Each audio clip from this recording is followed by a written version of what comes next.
नमस्कार विद्यार्थी मित्रांनो, सर्वज्ञ एज्युकेशन या यूट्यूब चॅनलवर तुम्हा सर्वांचे पुन्हा एकदा स्वागत आहे.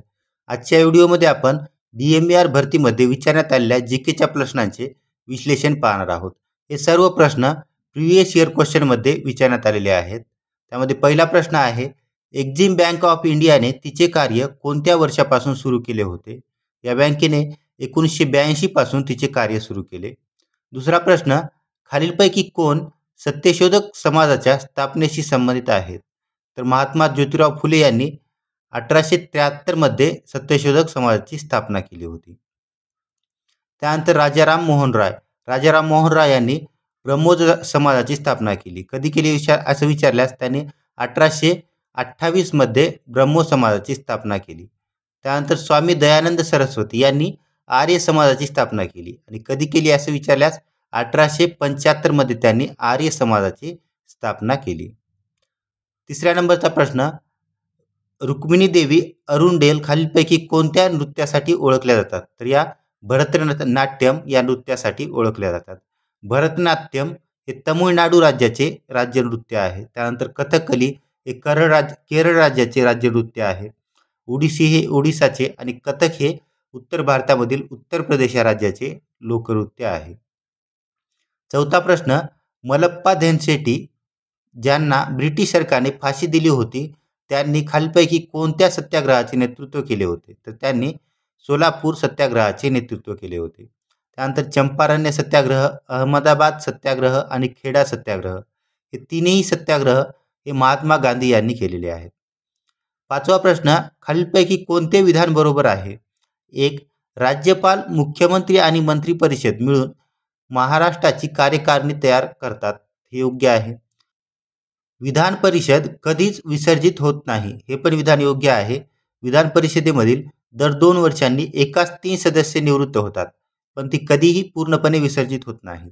विधानसभा मात्र पूर्णपणे दर 5 वर्षानंतर विसर्जित केली जाते. त्यामुळे ही दोन्हीही विधाने योग्य आहेत. मराठवाड्यातील जांब येथील असलेल्या रामदास स्वामी यांचे खालीलपैकी कोणते साहित्य आहे? तर रामदास स्वामी यांनी दासबोध हा ग्रंथ लिहिला आहे. अमृतानुभव हा ग्रंथ संत ज्ञानेश्वर यांनी लिहिला आहे. तसेच भावार्थ दीपिका हा पण ग्रंथ संत ज्ञानेश्वरांनीच लिहिला आहे. पुढील प्रश्न, भारताच्या 2011च्या जनगणनेनुसार महाराष्ट्राचे लिंग गुणोत्तर डॅश आहे. तर 2011 मध्ये महाराष्ट्राचे लिंग गुणोत्तर हे 929 एवढे होते. आठवा प्रश्न, खालीलपैकी कोणता क्षेत्रफळाच्या दृष्टीने महाराष्ट्रातील सर्वात लहान जिल्हा आहे? तर मुंबई शहर हा महाराष्ट्रातील सर्वात लहान जिल्हा आहे. अहमदनगर आता याचं नाव बदलून अहिल्यानगर असं करण्यात आलं आहे, जो की महाराष्ट्रातील सर्वात मोठा जिल्हा आहे. नववा प्रश्न, एखाद्या व्यक्तीचे प्रकरण पुनरावलोकनासाठी सल्लागार मंडळासमोर आणण्यापूर्वी त्याला किंवा तिला किती काळ प्रतिबंधात्मक स्थानबद्ध ठेवता येते? तर त्या व्यक्तीस जास्तीत जास्त 3 महिन्यापर्यंत प्रतिबंधात्मक स्थानबद्ध ठेवता येते. 10वा प्रश्न, नंदीकोलू हे खालीलपैकी कोणत्या राज्याचे पारंपरिक नृत्य आहे? तर हे कर्नाटक या राज्याचे पारंपरिक नृत्य आहे.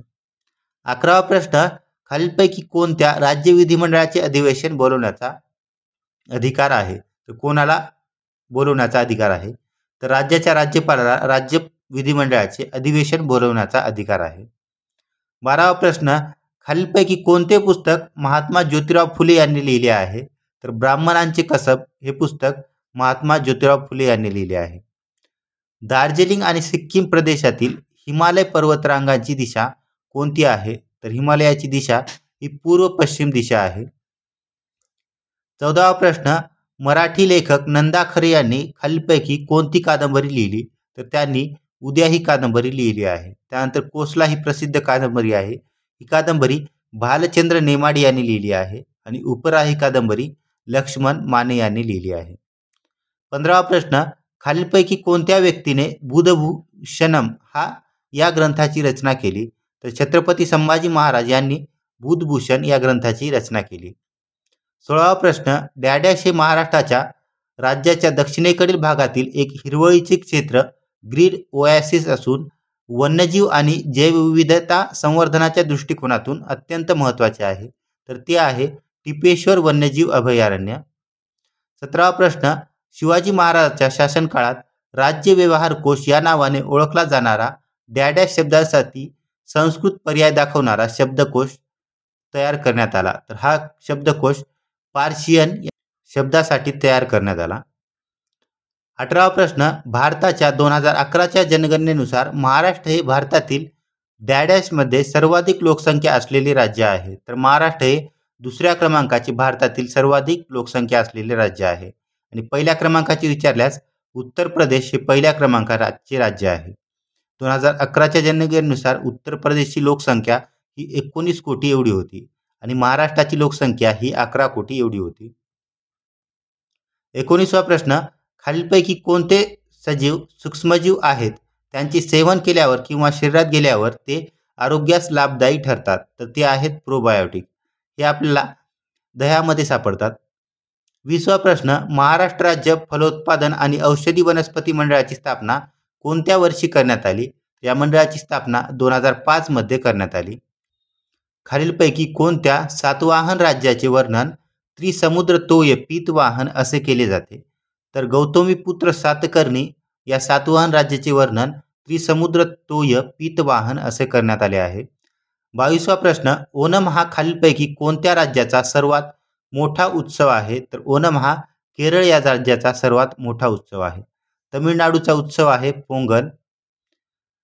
23वा प्रश्न, राज्यसभेत नामनिर्देशित सदस्यांची जास्तीत जास्त संख्या किती आहे? तर यामध्ये राज्यसभेतील नामनिर्देशित सदस्याची संख्या ही 12 आहे. हे सदस्य राष्ट्रपतीमार्फत नामनिर्देशित केले जातात. तर राज्यसभेमध्ये एकूण किती सदस्य असतात हे तुम्हाला कमेंट बॉक्समध्ये सांगायचं आहे. 24वा प्रश्न, मुलीचे लग्नाचे वय 14 वर्ष, मुलाचे लग्नाचे वय 18 वर्ष निश्चित करणारा बालविवाह प्रतिबंधक कायदा खालीलपैकी कोणत्या वर्षी संमत करण्यात आला? तर हा कायदा 1929 रोजी संमत करण्यात आला. 25वा प्रश्न, खालीलपैकी कोणते विधान बरोबर आहे? 1. तालुक्यात शांतता व सुव्यवस्था राखण्याची जबाबदारी ही तहसीलदारांची असते. हे योग्य आहे. तहसीलदार हे न्यायिक अधिकारी आहेत. ते सामाजिक स्तरावरील संघर्ष सोडवण्यासाठी निर्णय देतात. हे पण योग्य आहे. म्हणजे दोन्हीही विधाने योग्य आहेत. या सेशनच्या PDF-साठी सर्वज्ञ एज्युकेशन या टेलिग्राम चॅनलला जॉईन करा. तुम्ही जर चॅनलवर नवीन असाल तर चॅनलला सबस्क्राईब करा आणि व्हिडिओला लाईक करा.